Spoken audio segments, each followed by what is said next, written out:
What's up, you guys? Welcome back to Dry Storage Confessionals. I'm your host, Maggie, and this is my husband, Mathin. Familiar face. Some of you have probably seen him before. Hopefully, we've got repeat watchers, We're just chilling this evening and having ourselves a hot toddy. It's the season. It's fucking cold. It's very cold. And yeah. And yet again, another week of me saying, oh my gosh, how is it already Tuesday? We're just going to record at home because I didn't set anything up, but that's okay.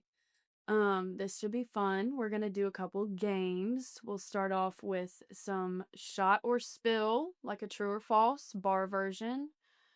Some never have I ever. And then our server, restaurant, hospitality, industry betrayal list. A lot of discourse in between. So we're doing true or false first, Yeah. or shot. Yeah. If we don't want to answer, we take a sip. Okay. I guess if we want to plead the fifth, we'll I just got play you. it that way. All right, true or false? The kitchen secretly hates front of house staff. I feel like it depends where you work. Because, like, some restaurants, the back of house loves the front of house and, like, takes good care of them. And in some places I've gone to, the back of house, like, royally despises the front of house and tries to fuck them over any chance they get. Yeah. What do you think is the difference? I don't know. Honestly, I don't know. Maybe it has something to do with management or like overall morale on a team. And maybe because a lot of times I feel like the workers will follow the management's lead. So like if you have a kitchen manager who hates the front of house, like Had like a bad pass. your cooks are gonna hate the front of house Yeah. because they're under him, and so I think it has a lot to do with that. Probably so. I think majority of the time the back at least like tolerates the front and vice versa. Because I mean, you got to work with those people every day. So what are you gonna do? Just hate them every day, Mm-hmm. And I mean, of course, everyone's gonna have like their one or two people that they just don't mesh with. But overall, I think the back doesn't hate the front of house, generally speaking. I think I agree with you. It's definitely got to be like a trauma or a bad past with if the owner or I guess the manager, not the owner. It could be the owner It could be too. the owner, I guess. That would have a big sway. That would definitely, even more so. but that would be worse, and I hope that that's not like a common thing. But Yeah, I'm sure it's out there. There's owners that hate their own front of house staff, I'm sure. yeah, and I don't know. I haven't really experienced it, so I'm like, what is it? What would it typically be? Because they're just saying that like the workload is different, or what was it in your case? I tell you what, um at a place I used to work at, Acre in downtown Auburn, the there was a lot of times because it's a very nice restaurant, and so the front of house staff makes good money. I mean, like a server could walk out of there on a Sunday with $350 in their pocket easily. I mean, it was like every weekend, and so sometimes I would hear like other kitchen staff kind of like griping about how hard they worked and how much money they go home with versus like a server who does less labor intensive work but more social and like people skill work um and keeping up with stuff in their head and like more mind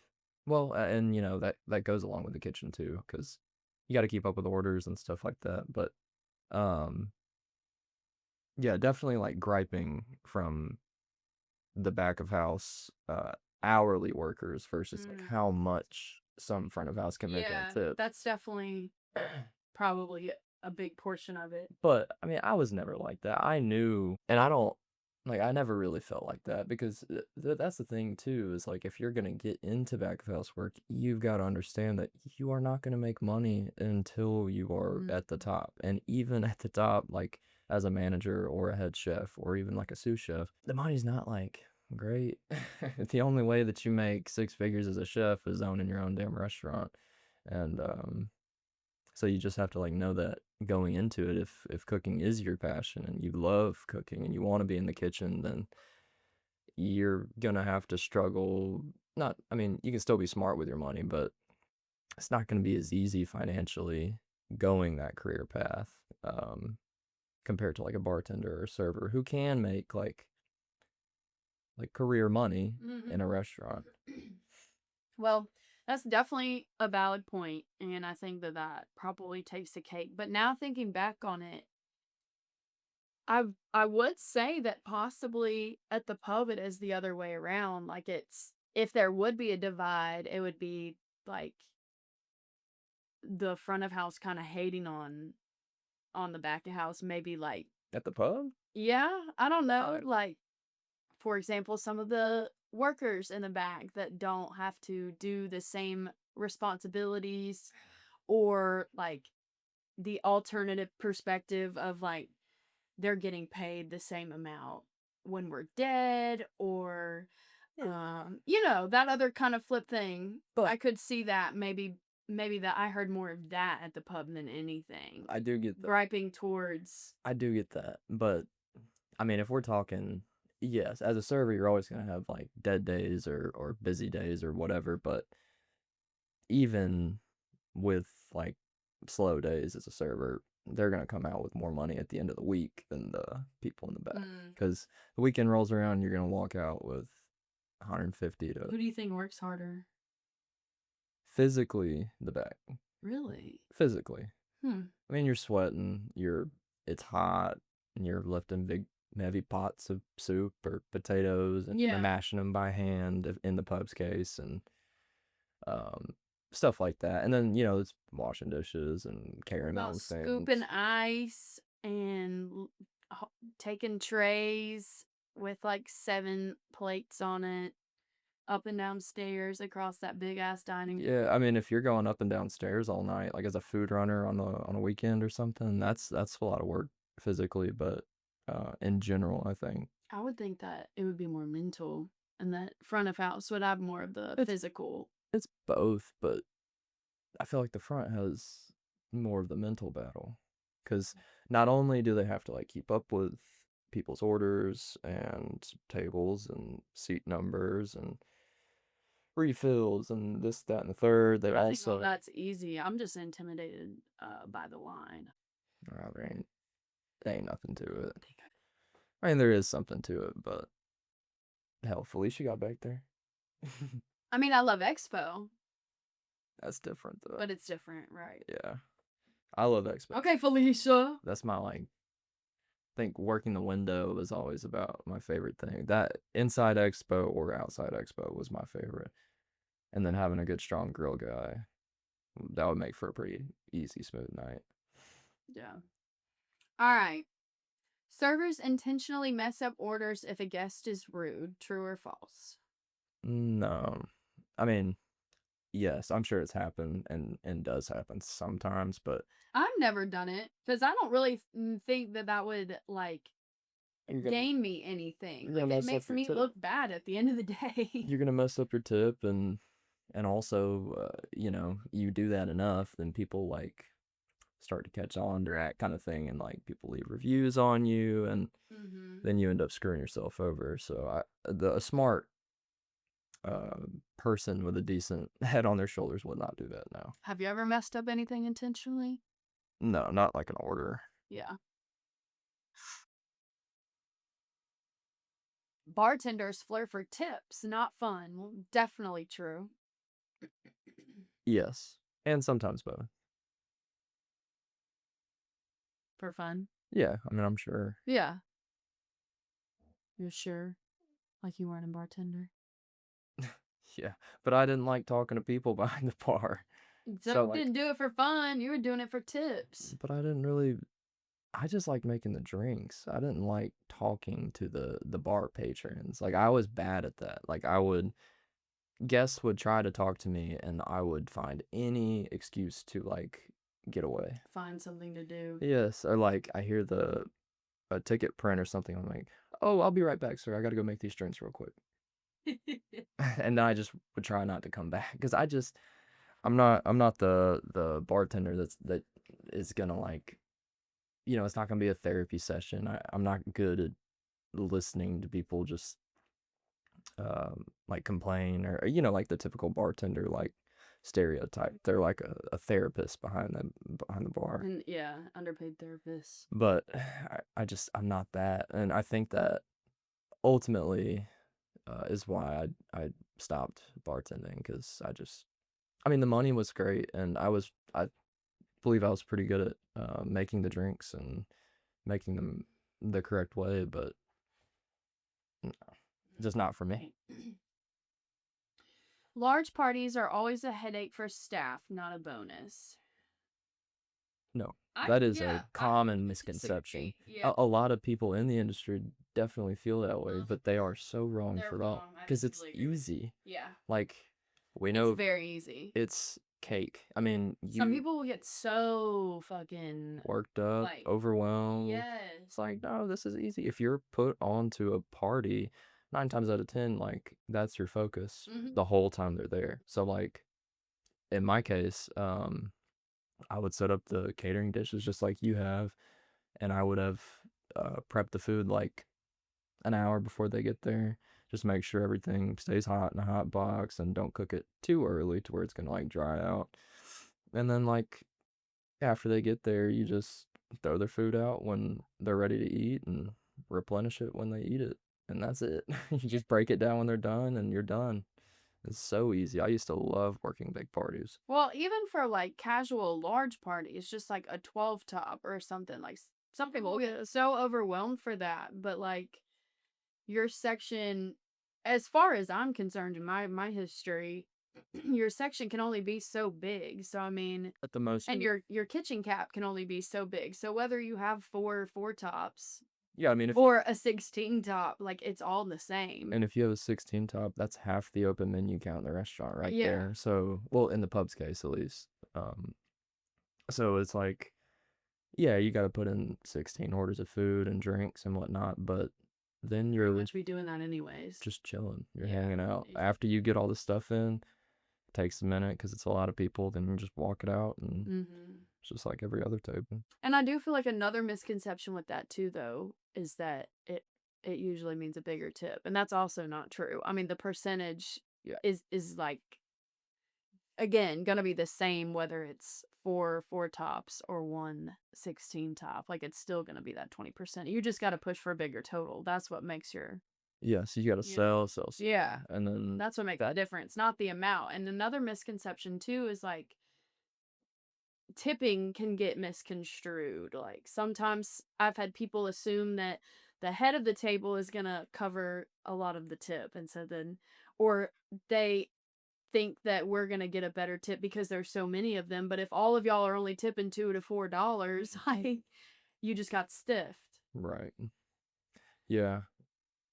And I think the only bad part about the big parties, which is something you mentioned in another episode, is having to split checks. Yeah. Because, like, yeah, at the end of the day, if you haven't, like, really kept up with your seat numbers, or even if you have, sometimes people move around and, the orientation of the table changes, and that can be confusing with bigger parties because you're just like, Jesus, who got the appetizer? There was like four people talking about it, and then it was, okay, well, who wanted the dessert, or did he have two whatever.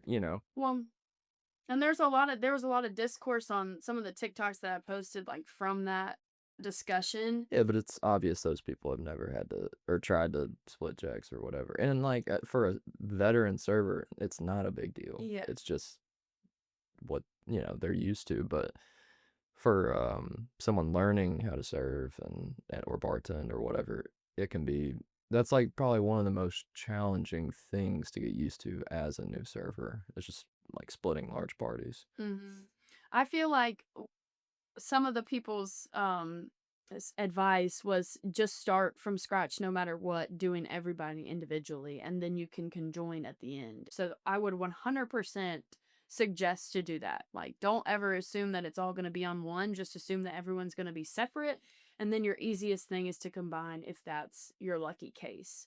And your unlucky case would be having to split everything upon your assumption that it's all going to be on one check. So The only caveat to that, though, is when people do switch and play musical chairs, which is what the clip was actually about, is people play musical chairs, and it doesn't matter if you've already split them individually. You don't really have a description box in your checks. You know what Right, I'm right. saying? So they get up and switch around. It doesn't matter. And you've met all these people for the first time, like, you don't know them, you don't know what they look like, you don't know their names and all this stuff, so yeah, that can definitely be tough, but Boy, I remember like when we switched over to toast or upserve and we could split appetizers and desserts. yeah, That was crazy. And that's just so very funny nice. looking back on. Like, And underutilized too. So many people, probably still to this day, uh, at the pub don't know how to split like single items or whatever. And man, yeah, that was a huge help. it would, The yeah, it would save money. upserve is like incredibly user friendly. That was such an easy POS to learn on because that old one was a monster. Yeah. I mean, it was a dinosaur. It is funny now, though, because it's kind of a normal thing to just easily tell someone, like, just Venmo each other. Yeah. So, although now we have the tech to be able to split it, it doesn't even fucking matter. You gonna read a couple? Yeah, let's see. True or false? Guests think substitution should be free and instantaneous. True that, I think it's 50-50. Not 50-50 true or... well, Yeah, I guess 50-50 true or false. I don't think that, me personally, like, if it was my restaurant, I wouldn't charge unless, like, it was a very high value, food item or something like crab or lobster or like I don't know, just something that obviously costs a lot more money, then I would put an upcharge on it. But if it's like you're trying to switch out mashed potatoes for broccoli, I wouldn't personally charge like a patron for that if it was my restaurant. But I also understand that, I mean, a restaurant's business, so they got to make money, and every step along the way is going to complicate an order. So I get it, but I wouldn't personally choose to upcharge a whole lot of stuff. I really like it when they just do kind of like price brackets, like plus $2 Yeah. or these, or like a, kind of like a tier system. But Mm-hmm. I mean, bottom line is like you just can't have the ignorance to think that all food costs the same. I mean, that's all it Yeah. boils down to.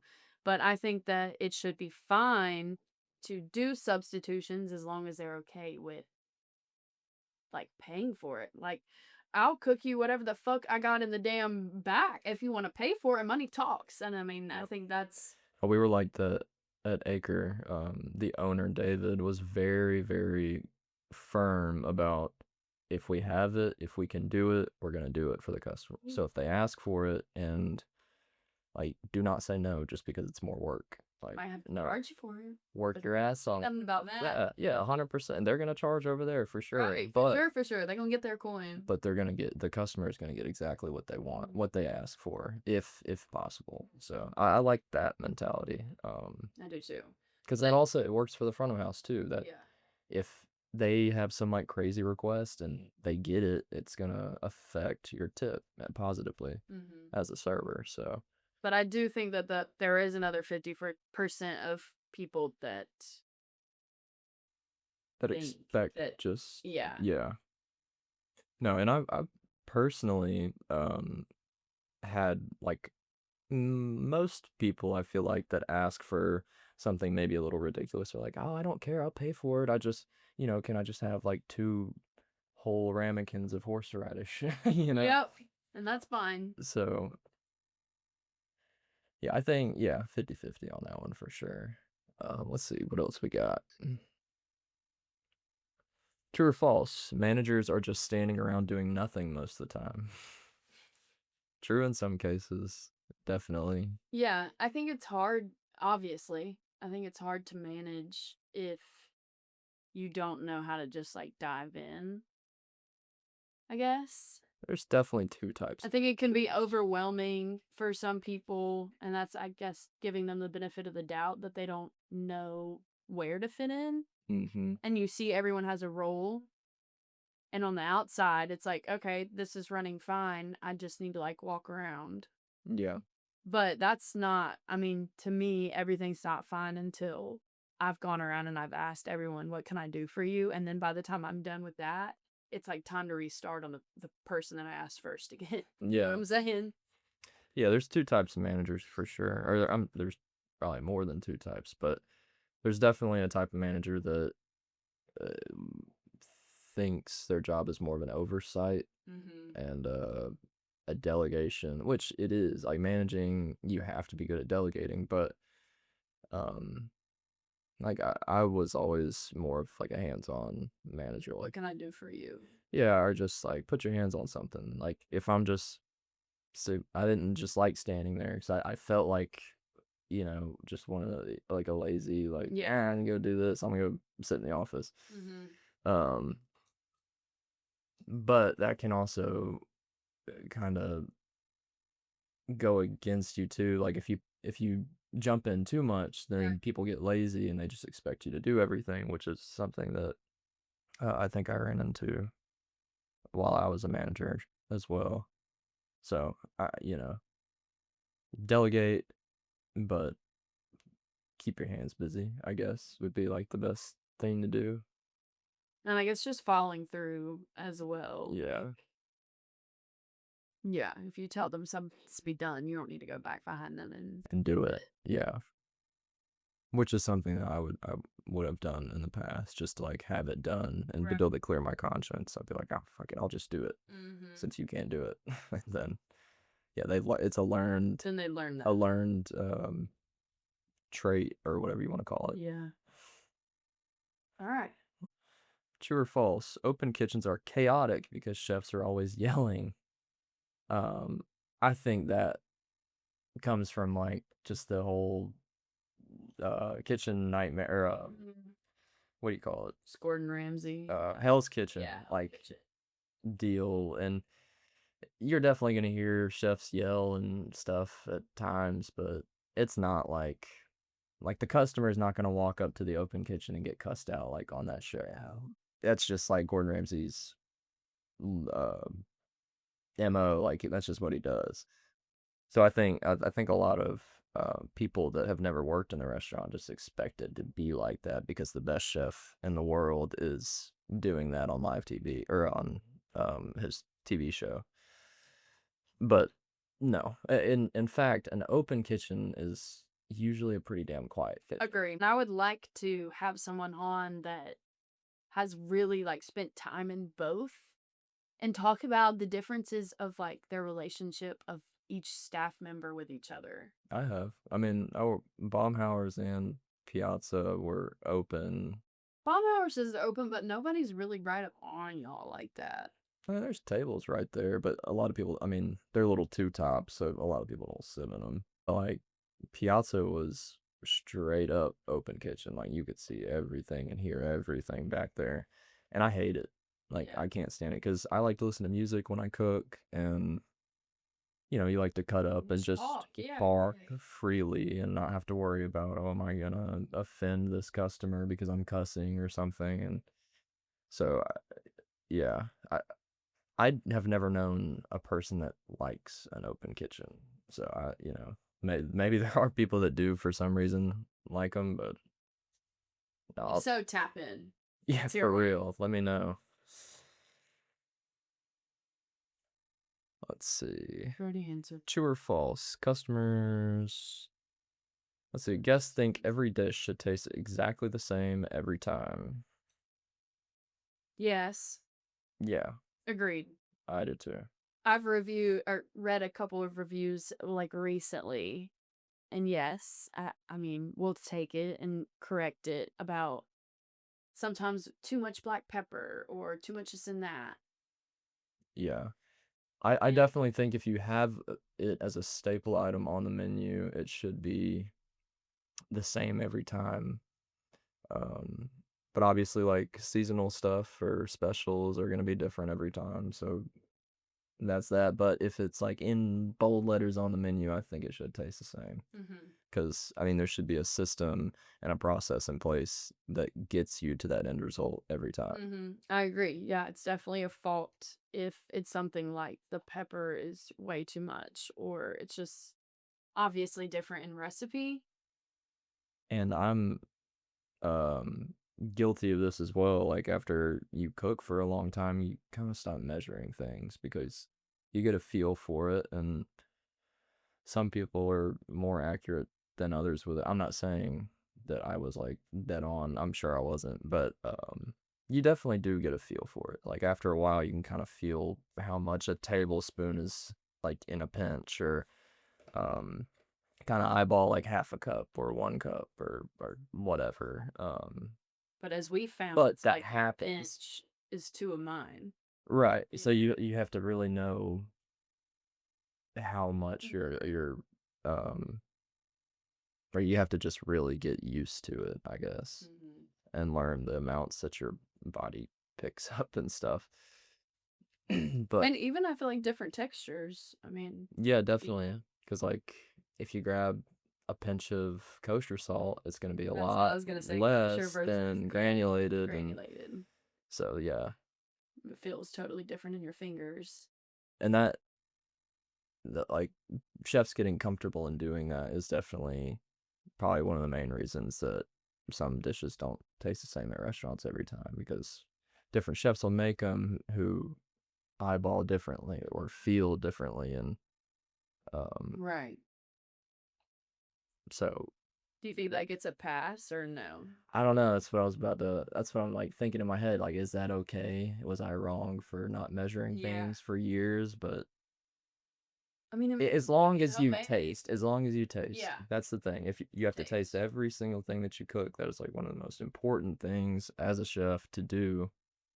And so you can know, like, after you add all your seasonings and whatnot, taste it, be like, oh, okay, this needs a little more salt, or oh, I put too much salt in here. Let me try to balance that back out, Mm, or make this into a larger portion so that the salt gets distributed evenly or right. something. Whatever you got to do, as long as you're tasting, I think I would say it's okay. Agreed. On the flip side, one thing that does piss me off is like you said, seasonal dishes switching out is mainly the primary thing, or just a whole new menu rollout in general. Like that bugs the absolute shit out of me.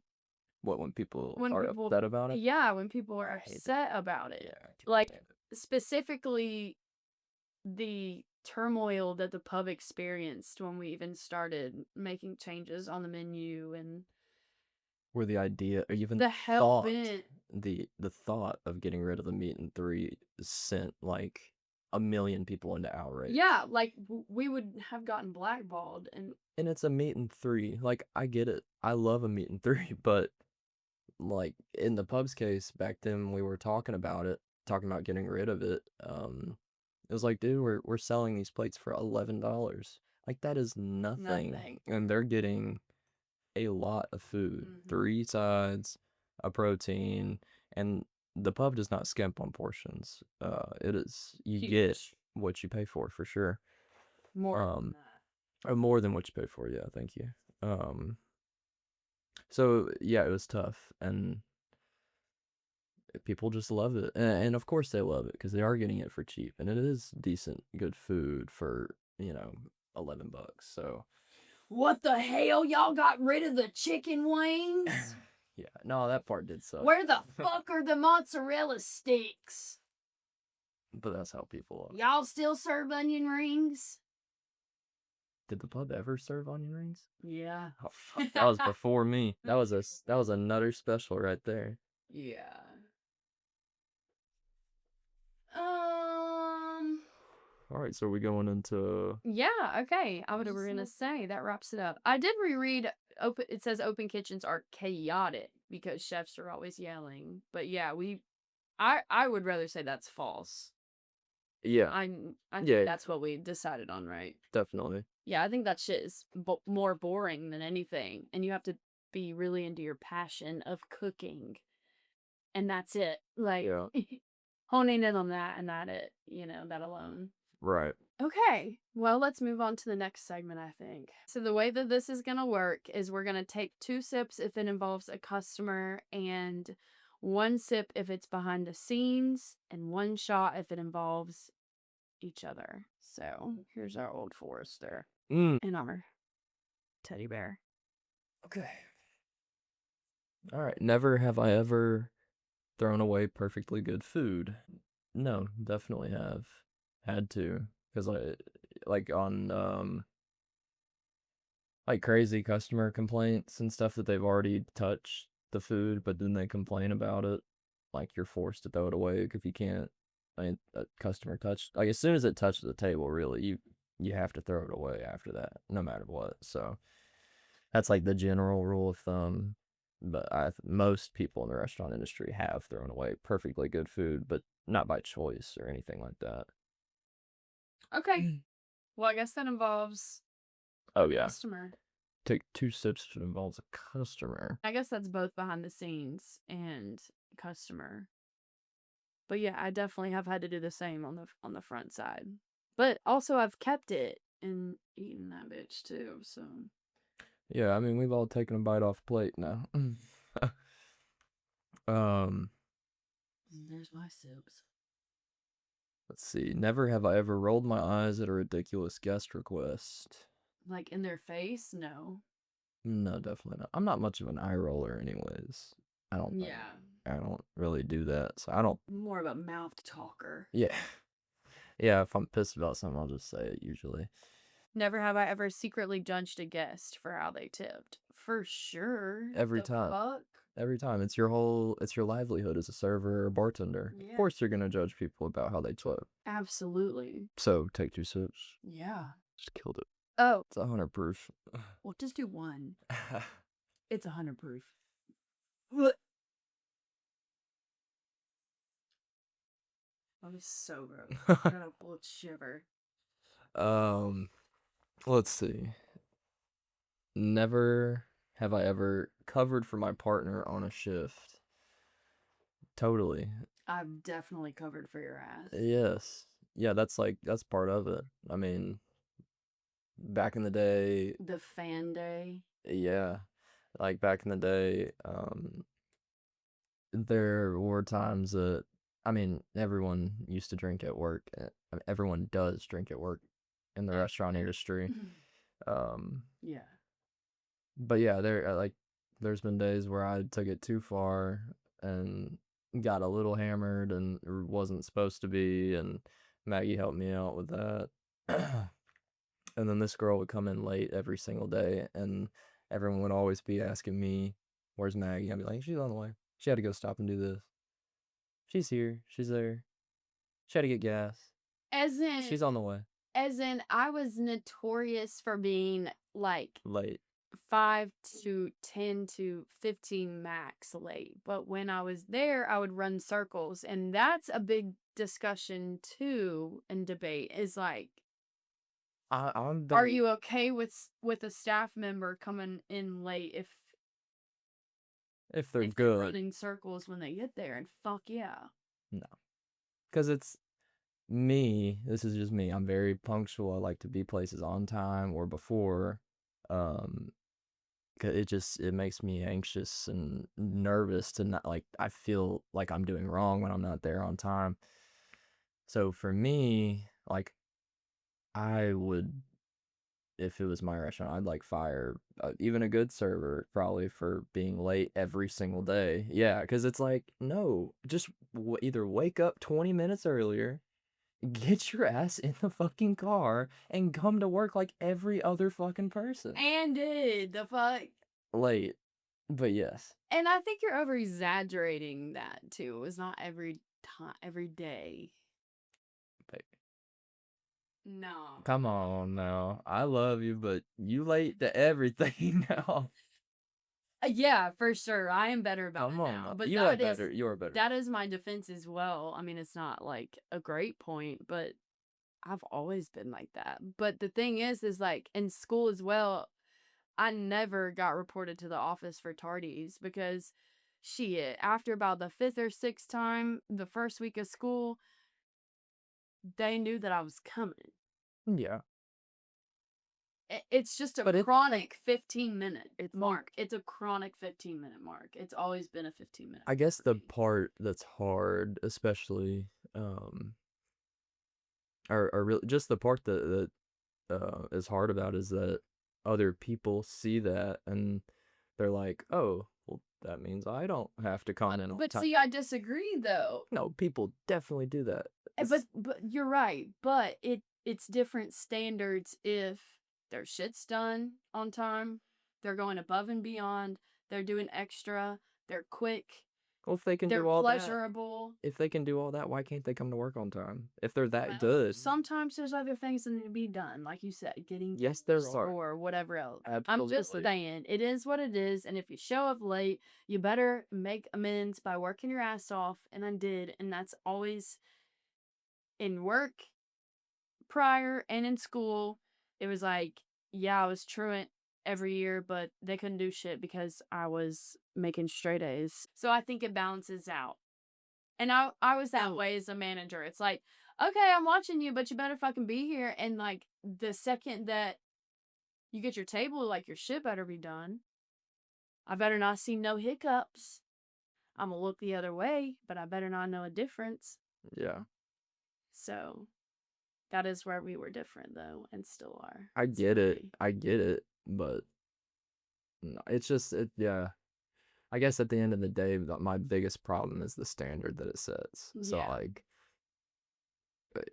I can't feel okay about like getting on to this person about being late just because they're not as good at their job as this person and not get on to them because then I'm not being fair. Then I'm just like, uh, it's just not fair. I mean, that's like the only way I can put it. Um, even if they are good, Yeah. because these are the rules established in this business that I'm managing, and But you can gauge off of job ability and quality. I mean, that is literally what you're hired for. So it does matter. it matters that you're good at your job. Yeah. But when it comes to showing up to work on time, no, that's a non-factor for me.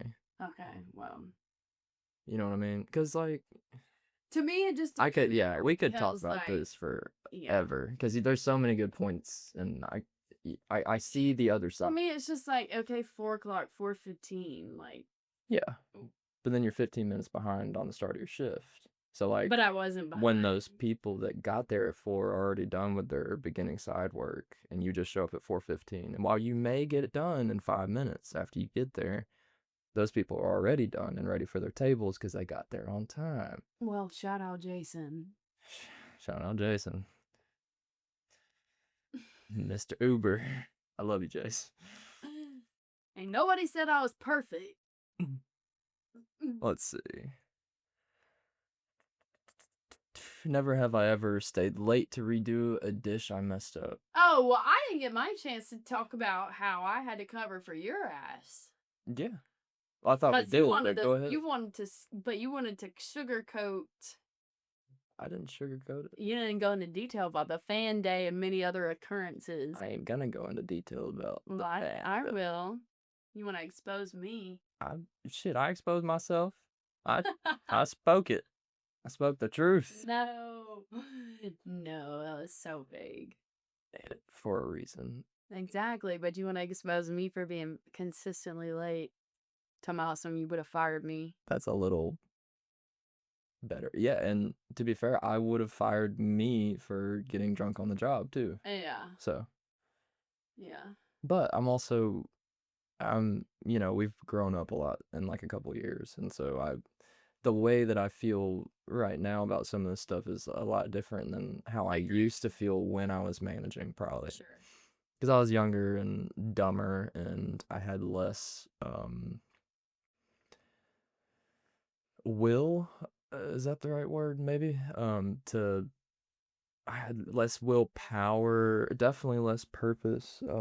Since we've had our son and started a family unit, the purpose is like overflowing now. But back then, for anyone that doesn't know this about me, I'm a high school dropout.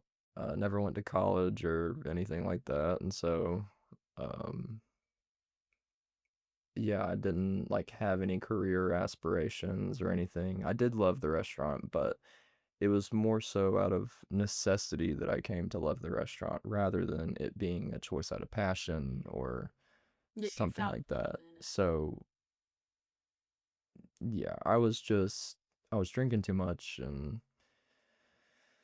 just taking it day by day. Had no plans or anything. So, yeah, Looking back, definitely a there's lot nothing wrong with different to that. me. We didn't have anything else to be doing.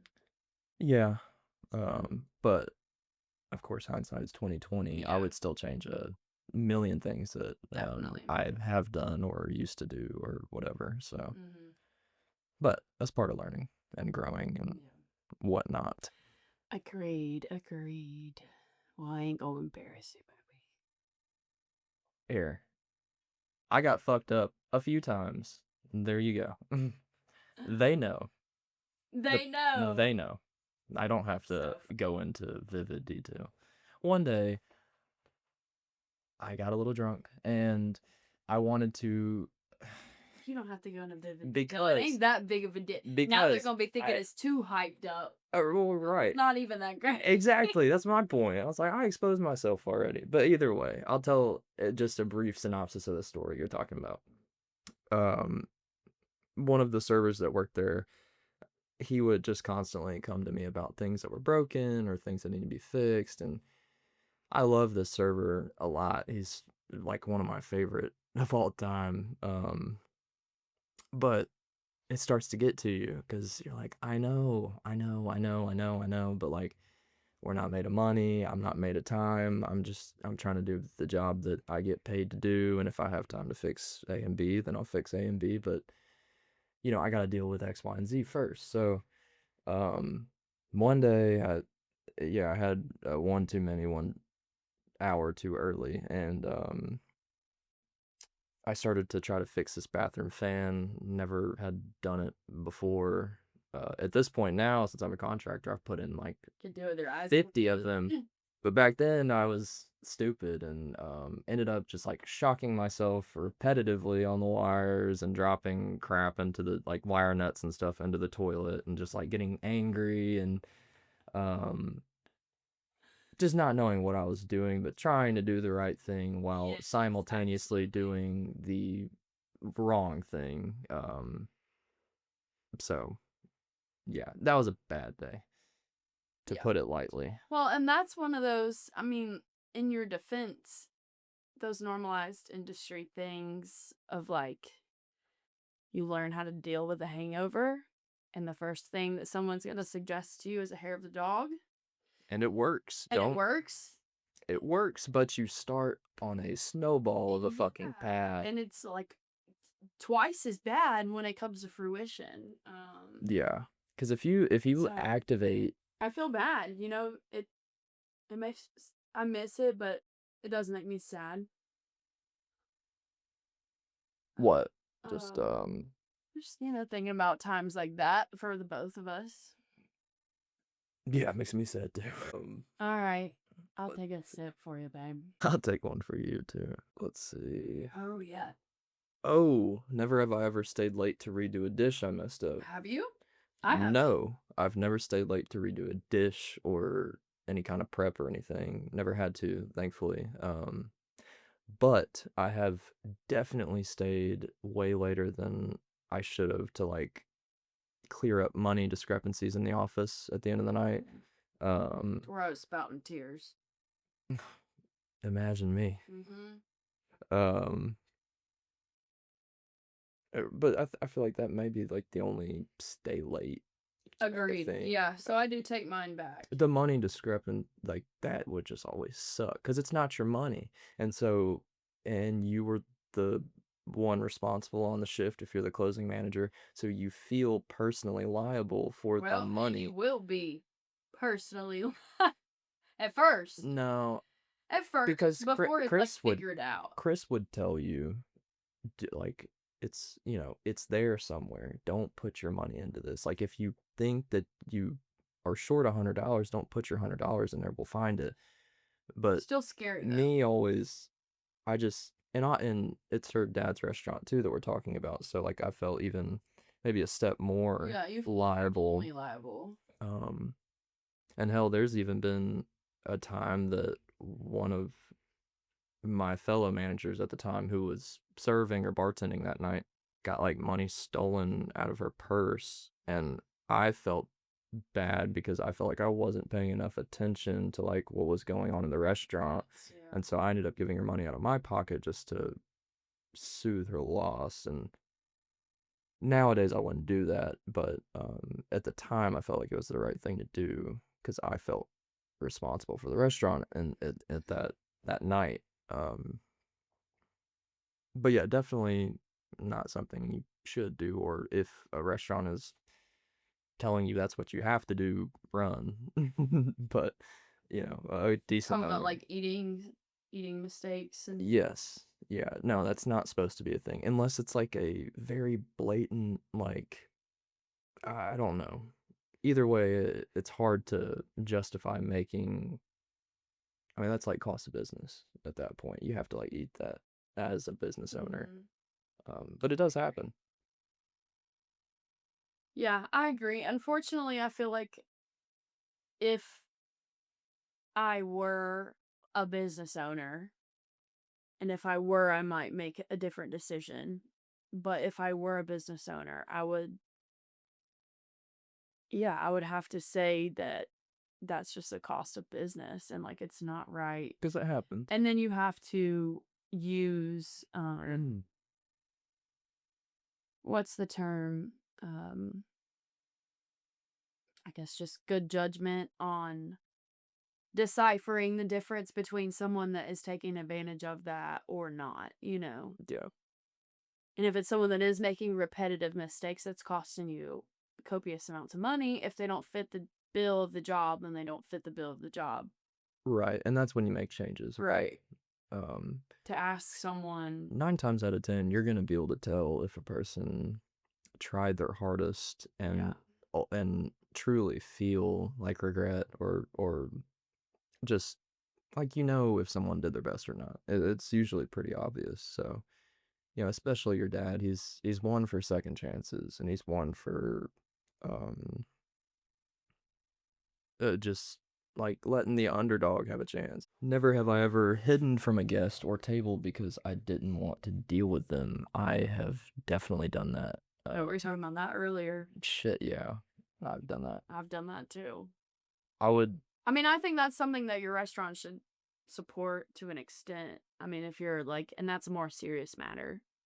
I think we're probably talking about petty things, but yeah, if you're trying to avoid someone, you should have support in that for sure. Well, and there's also But levels to that yeah, too. Like if a female server or something feels uncomfortable with like a man at a table or something. or not, like Yeah.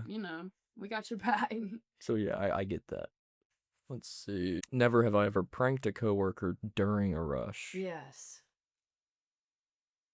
Yes, During I'd be up to them hooligan behaviors for sure. Me and Zach, Yeah, y'all did Lydia, big time fee.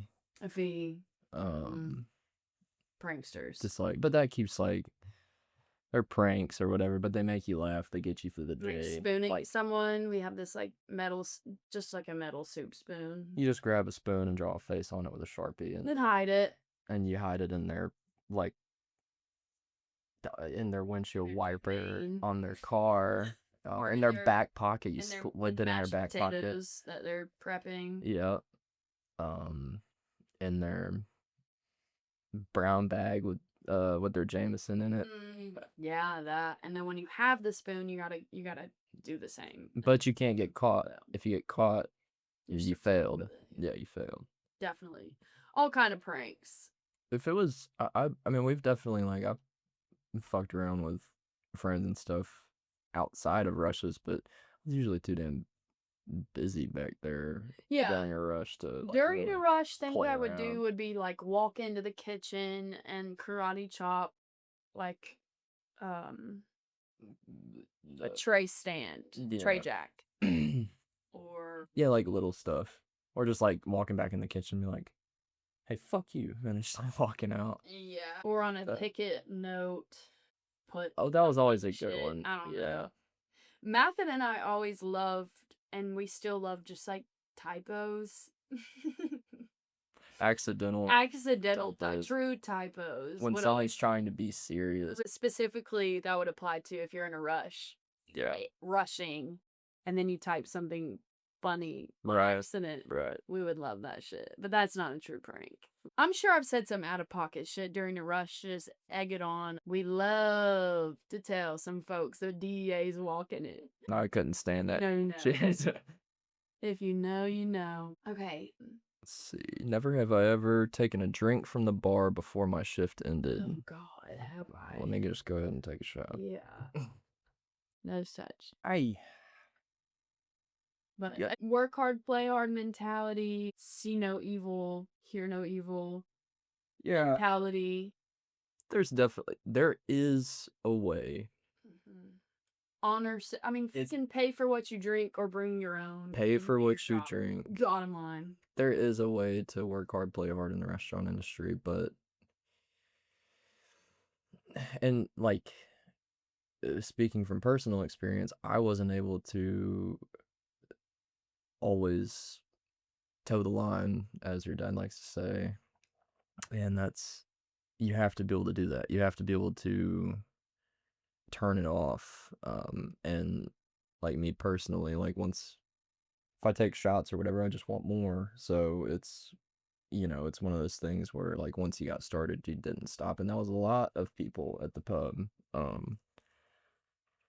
But some people, and like I could handle my liquor, but that's not an excuse to like be able to do it. Like looking back on it now, it was 100% the wrong thing to do, drink on the job, but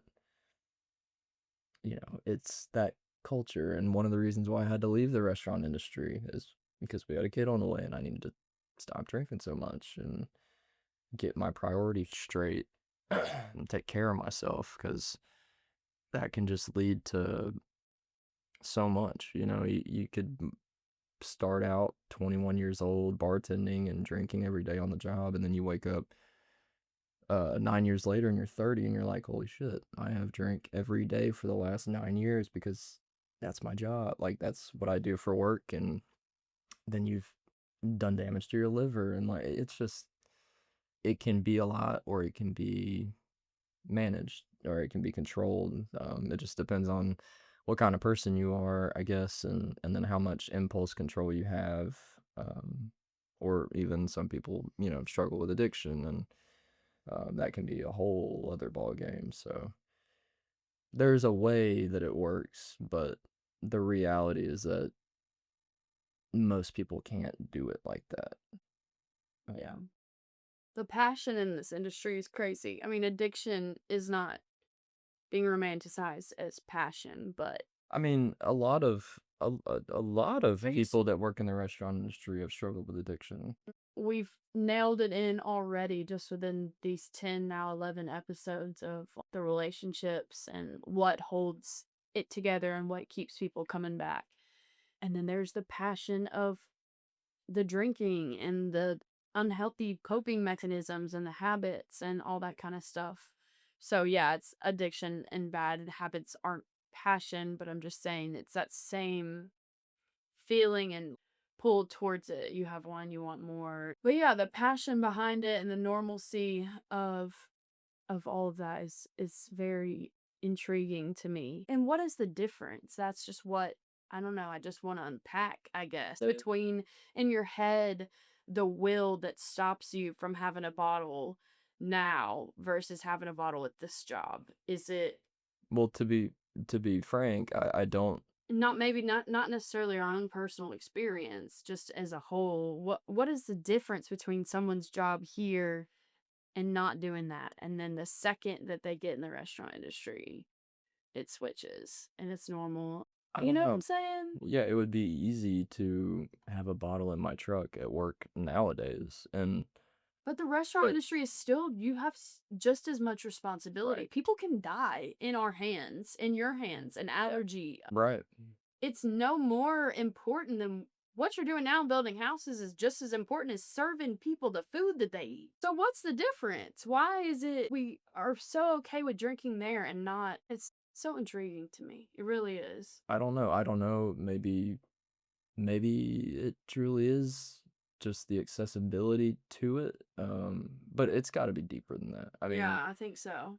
but yeah, I don't know. I couldn't pinpoint it, to be honest with you. I mean, I've never since I started contracting, I haven't. And it was easy once you got out of it.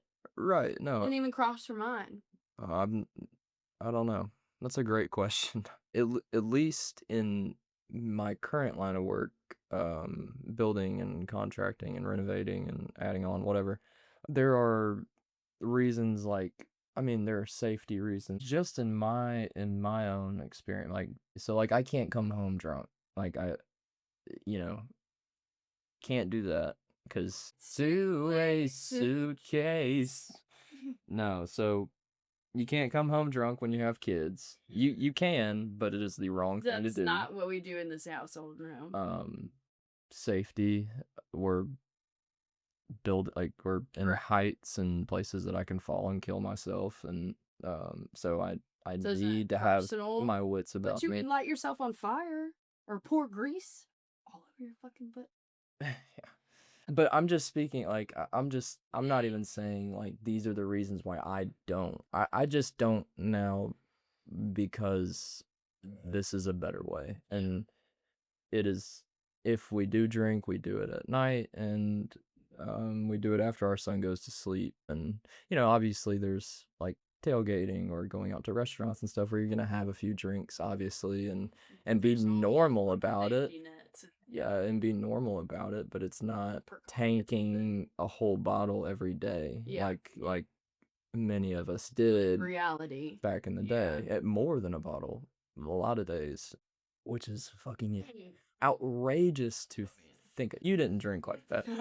It's just not. It's alcohol is truly an evil thing, and I hate that.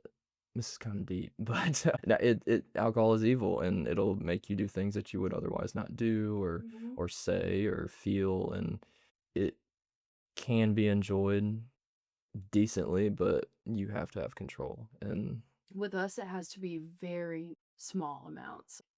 well, it depends on what you're drinking too. Liquor is out of all of it, liquor is what you should stay away from, if anything. The reality is that it alters your hormones, chemicals in your brain, Perception. gut, sinuses, the oxygen that your brain is getting. I mean, it changes so much, and it's true. It literally is a poison that we can moderately consume as humans with small short-term side effects. But yeah, I don't even know where I'm going with that. It's just it's not good stuff. So if you can avoid drinking at all, it's for the best. We can sit here tonight and do this podcast and be just fine, but it's when you do the shots and just back to back and hanging out with friends, and it's easy to do. You're having fun and you're feeling good when you take these shots and you're getting a buzz on. You're like, oh, I can push this one more. And Well, in social settings too. Social settings, I mean,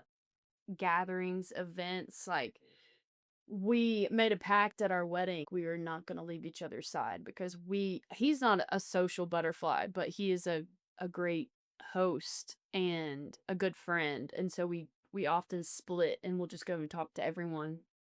And like each person that you see wants to yeah. have a shot with you.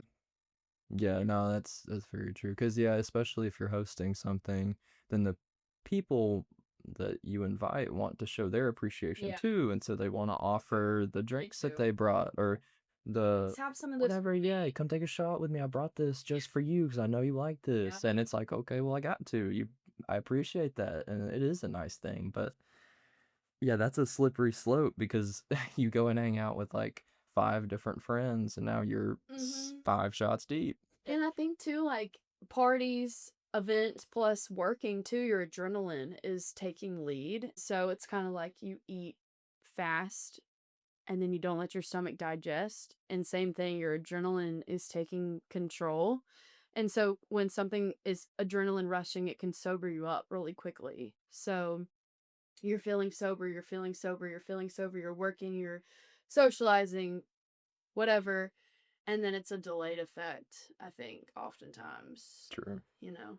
Yeah, by the end of the night, you're like, wait, I have to drive now? Yeah, And it's like, you're gonna oh, count this money now? shit. Yeah, that too.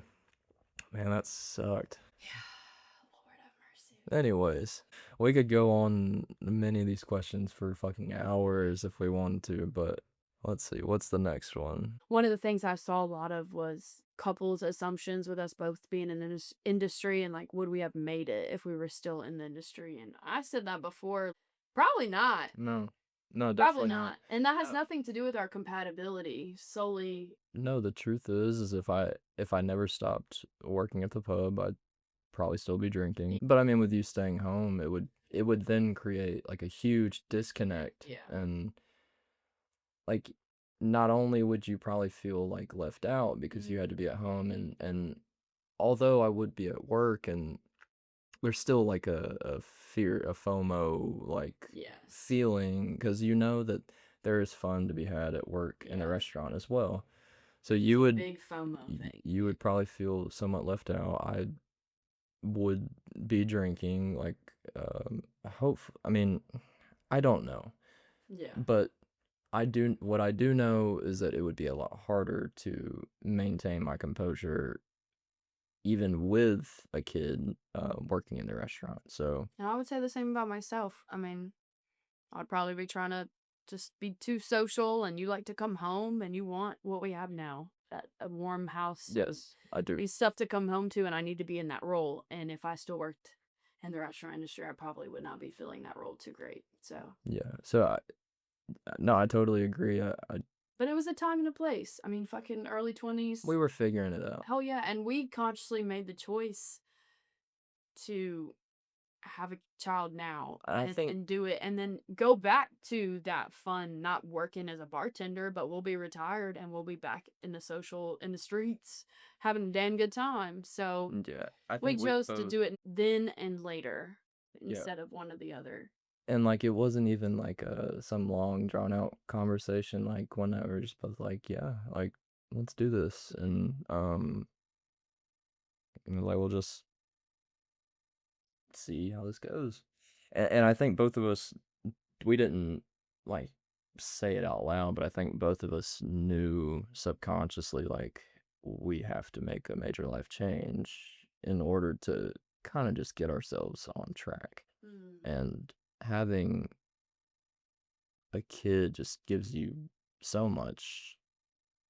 I've said this earlier, but purpose. I mean, it like But that is when not you to say that if you want to save your relationship, oh no or no no that no we no needed any saving to have a child. The child is not going to fix. no no. In most No. cases, it would break Break. more than it would Yeah. fix because it's a lot of stress. But I knew that I loved Maggie and I knew that she loved me. And while we weren't married yet, I was like, this is my life. Like, this is who I'm going to spend my life with. And, we need something together that's going to give us drive to create aspirations in our head and to create goals. And it's not like like we were deadbeats or something, but we definitely didn't have long-term goals. Like we were just making Years. money and blowing it just because we had nothing to save for or spend for. It's really hard to be making a lot of money and make yourself save it when you don't have anything to save it for. We're going to Atlanta.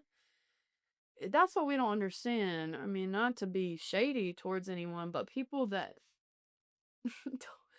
they don't have a kid, and they got a decent living situation. Where the fuck y'all money going? Mm. There are a few that we know. Where the fuck y'all money going? Seriously. Just having two incomes in one household is astronomical compared to one, and that's something we're learning now with Maggie staying at home. It's hard for one person to make money for a family right now in this day and age with the economy, and gas is $3 and groceries are going to cost you hundreds every time you go, and Especially if you want to eat anything decent. yeah, to buy organic shit is about twice as much. Yeah, so not to sound jaded or ignorant, because we're not at all. I just wonder where some some of these folk money be going, these funds be Well, going. here's the thing, is that even when we were blowing our money while we were both making good amounts of it and didn't have a dependent, we paid all our bills. We made sure to space it out and spend like we didn't care about it, but we have enough sense to make sure that we have enough money to do the things that we need to do. There are definitely like a few people in the restaurant industry where they kind of just blow and blow and blow, and they don't care because they can go in and make $150 and make it the next and like get them through the next day and things like that. So they're not looking at the week. They're looking at like, okay, do I have enough money to go out and drink tonight? And then am I working the next day so that right. So it's more of a small picture thing, I think, and that's where they get kind of caught up. And it's easy to do that, though. I mean, it really is. So I do get it, but yeah, you know, I say it all the time. I feel like I'm so thankful we're doing it now. yeah, I feel like Youth I'm 40 and I'm 25. and energy, and yeah, I'm very glad. Yeah, no, definitely. Very happy. It's the right choice because having a kid late would really hard. be hard. It'd be very tough. Yeah. We could have worked harder and gotten in a position where we worked less, but that don't mean you still got the energy when you're at the kids still gonna have the same amount of energy. So I still think we made the right decision. Yeah, and honestly, like something that was made clear to me personally before Sloan was born is that I didn't have a whole lot of like self value. I guess I didn't care. Is I did value myself because I love myself, but I didn't care. You know, I didn't really like care about what I was eating or what I was drinking or what I was doing. But since Sloan came around and me and Maggie got married, it's been more of like a well, I have to upkeep myself because I need to make sure that I'm here for them because I need to make sure I come home to my wife and my son and they need me and I need them and so Yeah. again, having a kid is not going to fix your problems, but in our case, it gave us A force of redirection, maybe? I don't know.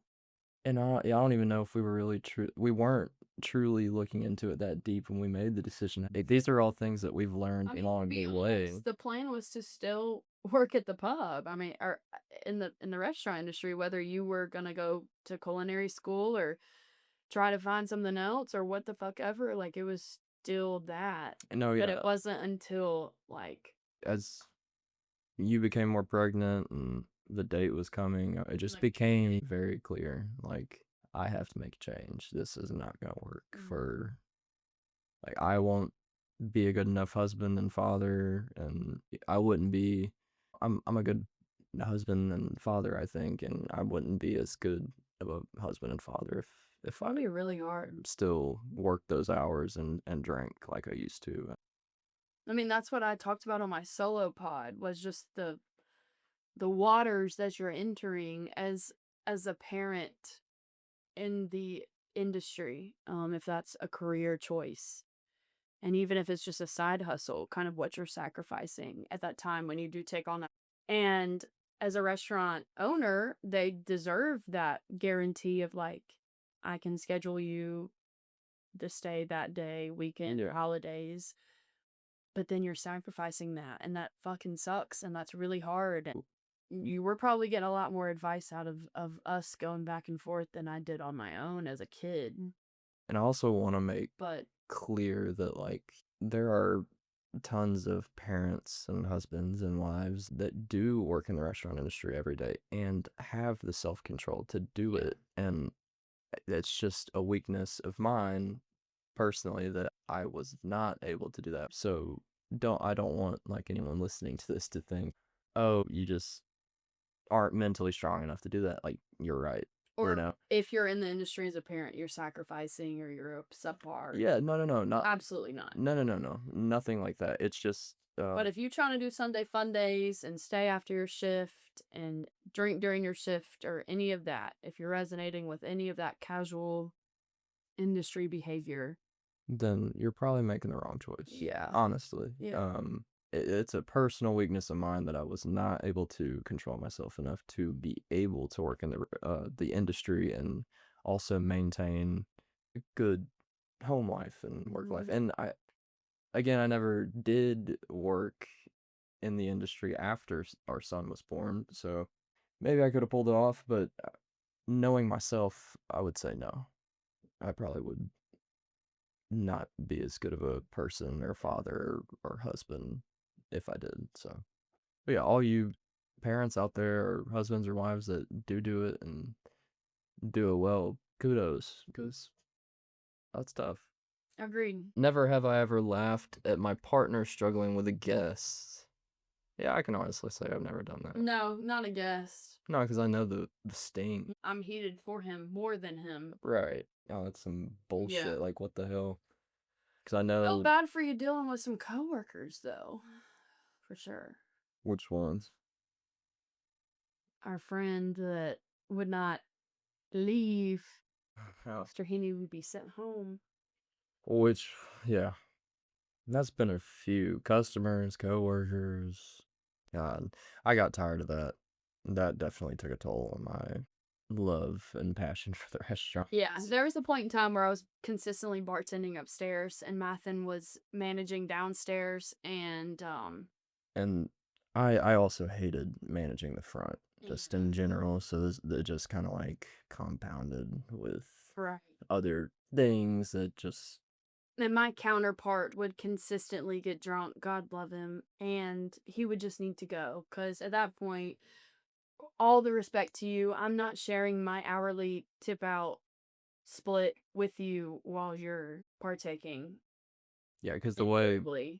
the way that the pub tip outs work for bartenders is that you keep track of your hours and then you total up all the tips at the end of the night, credit card and cash, and then you take that total, divide it by the amount of hours worked, and then you find your hourly rate that you made, and then you split that for how many hours bartender A worked and bartender B worked, and the closing bartender would usually have the most hours, and yeah. I wouldn't care. It's like go home. Yeah, and Maggie's a great bartender, and also with I gotta be here anyways. me being your Closing. yeah, with me being there too, like I could hop back there if it ever got too busy or anything like that. And there was also usually like a million of our other coworkers just hanging out anyways. So it was like if it ever got really down to the wire, I could ask one of them to hop back on the clock and it would be fine. It was you need to get out of my way. Yeah, it was And he wouldn't. It was a bit much. It got to. But it wasn't a beef situation. It was just. No, it was just purely work. Like, it's not gonna work. Like, you have to go home. Yeah. Well, if I was ever told to go home, which only happened like maybe one time, because even at my wildest, I feel like I had a little more restraint than. You've always been respectful. The only time the only time I can think of was the fan incident. And I mean, yeah. I think Mom come and make you leave or something. She was down there. Well, yeah, no, Jackson and Lindsay drove me home that day. Oh, her. Because they were there. And I think that actually was maybe the one time Jackson was like, hey man, I think you need to go home. And hearing that from Jackson, I was like, holy shit, I probably need to go home, huh? I was getting texts. Yeah. Anyways, never have I ever gotten annoyed with my partner while working the same shift. True. Very true. True. Yeah, I'd love him. We obviously disagree on some things, but that's okay. But it wasn't ever like I can't specifically remember a time that like I was pissed at you about work stuff. It's just managerial styles. I mean, it's literally what we hashed out earlier. It would be like if I wanted to go up on the balcony or something before opening or in a downtime, it was that. It was like same thing of like, well, if you do that, then your coworkers think that they can do that. And I said, well, I don't give a fuck what my coworkers think because if they don't have X, Y, and Z done, then they're a different person and they have different responsibilities. And I'll tell them that they need to go and do that. Yeah. But as for me, I'm good. Right. So it was just that. I'm just like I feel like a lead. A different opinion. I don't know. Maybe I'm wrong. I probably am.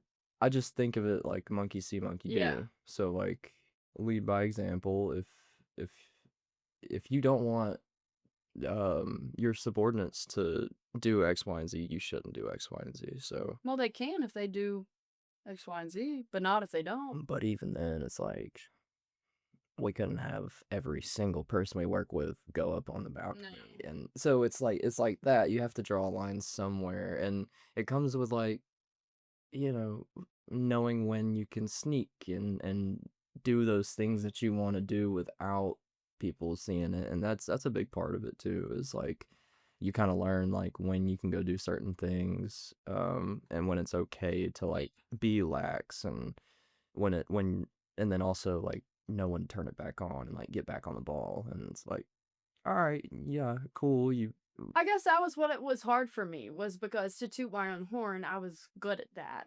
yeah, I'm definitely. really good at being able to prioritize, time manage is really it, time management.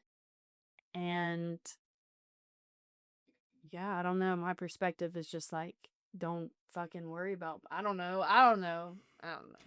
It's just as a manager, you can't think personally about that stuff anymore because you have to consider, um, I guess, just the effect that your actions take on other people that follow you. I guess is the way that I would look at it. Um, or and why like maybe I was a lot more strict about stuff like that than you were, because I would fear that like if I gave in and was more lax, which I wasn't like a dick or anything, I don't think, but there were definitely certain things that would like grind my gears, and I'd be like, all right, like I love to have fun too, but like this shit needs to get done. Like what the fuck are y'all doing? And not talking about you. I don't think I ever like made some big to do about um just like what you're talking about, like going up to the balcony or whatever. Oh, I did one time, but that was because our majority owner was there, and there was like a million of y'all up there, and I was like the only one downstairs, and I was like, holy shit, like what the fuck is happening, like he is right there, like are y'all motherfuckers crazy? And that was like the only time. um I forgot about that. but yeah, aside from that, yeah, that was it. I mean, I was just like, I was still very much the work hard play hard, but I just knew like certain things had to be done, and Mm-hmm. I think that like I don't know, I felt I always felt responsible. You And definitely have more like anticipation for things, and I do too. It's just I have more faith in like chill. It's fine. yeah, I'm a lot more high strung than she is for But sure. we balance each other out. Yeah, So, definitely.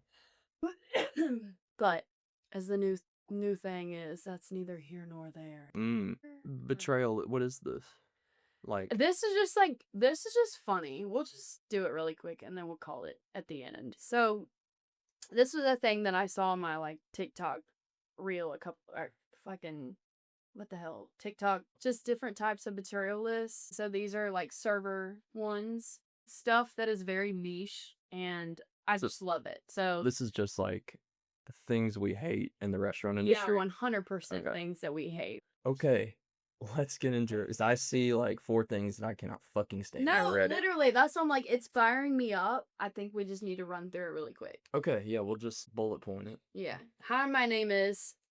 Coke. I cannot fucking stand the drug because holy shit, for a little while there, it was coming out of the fucking woodwork.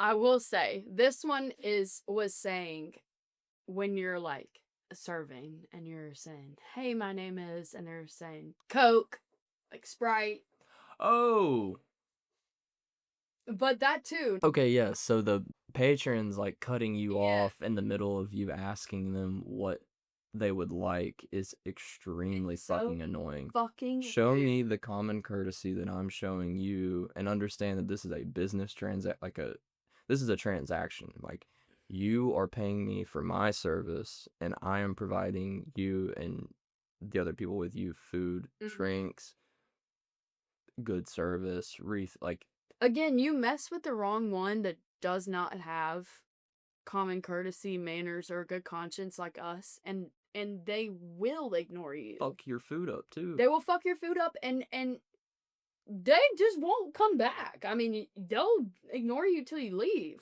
Because some What the fuck people, are you some doing? people are petty and They do not give a fuck, and they will not stand for that type of behavior. yeah. I'm telling you hello and addressing you with my name so that you can call me by my name and tell me what you want. Right. It's a respect thing. Like, you have to show the same respect that I mean, that is like, this is one of the rules of life. Like, if someone shows you respect, you show it back. And if they show you disrespect, then you have grounds to not show them respect. So it's one of those things. Like, if I'm showing you respect when I walk up to the table and then you show me disrespect, what do you think that makes me want to do? You know, it makes me not want to see you again. I will do my best to avoid you. This is what, like, like you were saying, like, some servers just don't care. They like, You mess with the wrong one. like, fuck the money. These Like, you're not gonna fucking show me savages. disrespect. Fuck you. I don't care. Yeah. You think I care about your $20? I'll go make it at another table. Literally. Fuck you. Yeah. Slow walkers in the restaurant. I can't stand it. Yep. Get on your fucking ass. Move. Like, we're working right now. We're not. You ever are in a restaurant and you hear someone obnoxiously yell, "Hot plates coming through, behind, on your back." Get the Get fuck the out fuck the way. out of the way. Because guess Get out of the what? way. They're coming through with hot plates or hot pot or boiling grease or something. Like, when I was changing the grease in the fryers, the servers would always be like doing their side work at the salad bar in the pub. And a lot of time they hear it every day. So, like, I get it. You're gonna kind of not purposefully tune it out, but if you hear it every day, it becomes less meaningful. And that's with everything, anything. Like, there would definitely be times where I'd be like, hot pot, hot pot, hot pot. And you say it fucking 20 times if you got to, but it's like, get the fuck out of the way. I'm carrying like 80, 100 pounds of fucking hot grease that could spill on you, could spill on me. Like, I'm just trying to get this grease into the fucking grease trap and get this shit done so I can get the fuck out of here. Like, get the fuck out of the way. Yeah. No, that's unfortunate because that's completely sober. The other half would be in the dining room and they're just too drunk to realize that you're walking behind them with an extendo arm in the air. I never did. I a never plate of could food. do extendo. I never did this. Yeah. I was always here. Me too. And that's even more dangerous grounds because you can't be above people's heads. To me, you have more. I just couldn't. I mean, that's dangerous grounds for me to extend. But if I could, I would. I know it would be safer I mean, I've done because I've done duo before, but it was more like this, not Yeah. all the way up. Like, some people go all the way up, and like, that shit. If you drop a bowl of hen mac on someone on your head. Jesus. Yeah, they're done. At least here, like, you can grab or something. Up here, you don't even know where it's gonna fall from. Yep. All right. A host walks people to their table. The guests say, "Actually, we don't want to sit there. We want to sit over there." It's not your job as a customer to fucking know or give a fuck to care, but just remember that you might have a different experience because where you're requesting to go, that server might be busy as fuck and it wasn't there. They might have just gotten set with a table that has priority over you, and it will continue to take priority over you for the rest of the shift because you requested to be there. That's on you. But understand. To be honest, I do, like, I'm kind of impartial about it because, well, if you put it that way, like, actually, we don't want to sit there, we want to sit over there. That, like, it needs to be a request. It needs to be, I'm sorry, do you mind if we sit over here instead? Is that okay? But it's not always that. But it's not. It's not. And most of the time it will be that way. So, like, I get it. Like, if you're about to pay to sit down and eat somewhere, I feel like you should have the right to request where you want to sit. But if it doesn't work, But then you got to be okay with that too. Mhm. Because at the end of the day, it's a table in a restaurant, and no matter what fucking table or seat you sit in, it's going to be about the same damn thing. Yep. So it doesn't really matter. Unless you're talking like outside versus inside. Well, don't get it twisted. If that was me, and I've been in that situation more times than I can count, I would literally say, absolutely. I would love to. It's no problem to get you seated there, but I do want to let you know that it's. I would probably say like, I do want to let you know that server did just get sat with a six top, whatever. It might be just a couple of seconds, but let me go ahead and grab your drink orders, and that would be me as a host, as another server, as a manager, whatever. I would do it, and if I couldn't do it. If I didn't have time, I would still ask, get the order, and then go tell a manager if I was serving or I didn't have time. And then the alternative would be, or I would continue on and go tell that server, I'm so sorry, I had to seat you again. They requested. If you can't do it, let me know. And if they could not do it, then I would give it to another person. Or if your higher up is against section switching, which is a popular thing, then I would keep it under wraps. And as a manager, instead of sitting on my ass, that is what I would do. Is I would keep it in, I would keep it in their section. I would fucking take care of it. Yeah. But that's the thing. I mean, like, uh, any I've never seen a single other host do what you're just talking about. You are you are the best host Yeah. probably I've ever seen. So 9 times out of 10, you're not going to get that. Yeah. But I'm definitely impartial about it. It goes back to the last thing we are talking about, like with respect. It's, if you're respectful when you ask to sit at another table, you're going to get respect back. It's that simple. Yeah. It's just communication. Yeah. It's like, I'm about to pay to sit here, and so I do want to be comfortable, and that's an okay thing to do. Don't feel like, you can't request. But where's the line? Because a lot of people don't know, they blur it between I'm paying so I should get everything that I want and I'm paying to be at your Well, establishment. the line. I'm paying to be at your establishment and I'm paying for you to host me. Right. I think it's as simple as, like I said earlier, understanding that it's a request and not a demand. Mm-hmm. And nothing is a demand. Like, you may be paying for this, but we are working and doing this for you. So there has to be some kind of common ground where we both respect each other, and you get what you want and I can do it in the right way. All right. We're going to do like 2 more and then probably end it. And we'll do a part 2 because these are firing us up. Yeah, we've been doing like a solid hour, almost 2. Oh yeah, that's what I'm saying. Like, it's getting too long. Putting drinks on the table and still have some on the tray. Can we get straws? Annoying. Because it's just the simple, like, Pay attention. just let your server do their job. You're paying for this service. Let me do my job. If I can just get the fucking drinks on the table, I'll pull out the 7 straws in my pocket. Yeah, and then But people will do that, and it's so annoying. Just like, let me finish. This is my job. Don't act like I'm not gonna fucking hand you straws or napkins. to be fair, not everyone knows how things work in a restaurant. They don't know that side plates should That's what automatically for. come. Right, yes. And so, like, maybe there's some ignorance to blame for that, and that's okay. I get that. That's just them, like, trying to make sure that they have everything they need and trying to communicate. So that's cool to me.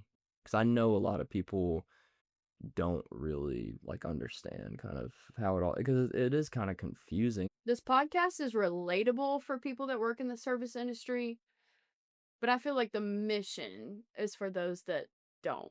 Education. Yeah. And I mean, just, it's shitting on both sides and not shitting on either one, you know? Yeah. We'll do one more. Okay, this one. Yeah. Coming in 30 minutes till closing. I hated it. I talked about this with James. What's your opinion? I hated it when I worked in the restaurant, but now looking back, that is such an immature, and it's the wrong way to feel and think. Because real deal Holyfield, you work in a restaurant, and if your hours are from 11 to 9 p.m., you better expect to have to cook or make drinks or serve whoever until 9 p.m. And like, it's natural to be like, oh, what the fuck? We're about to close in 10 minutes. I just was ready to go home. Why the fuck do these people have to come in here right now? And that is a human natural feeling, but it is immature and It is. it's not okay to feel like it is okay to, let me back up. It's okay to feel like that, but if you like legitimately get angry or like have problems and like fuck with their food because of it or something like that, that's wrong. This is your job. You have to be okay with that because that is literally in your job title is you're here to cook for the people that come in those doors Well, while we were you're open. gonna, and my thing that kills me is like, you're going to be here. You're not about to walk out of the door Right. right now, regardless. You're gonna be here at least another 2 hours. Yeah.